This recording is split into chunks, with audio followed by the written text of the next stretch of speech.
Tietê. Aqueles guardas valentes saíam na frente para combater o mosquito da malária, o mosquito da malária, o mosquito da malária, o mosquito da malária.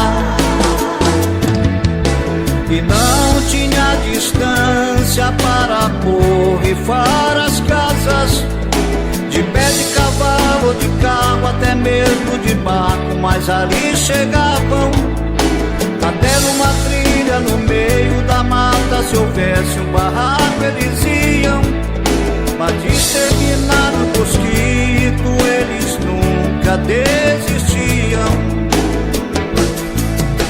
E hoje não são enxergados pelo nosso país, estão todos sequelados, a medicina diz. E não há quem venha ajudar esses brasileiros,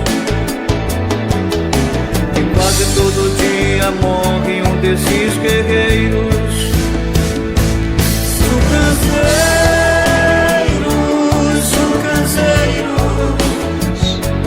Guardas valentes, combatentes brasileiros,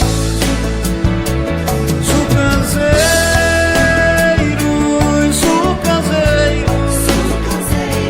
guardas valentes, combatentes brasileiros.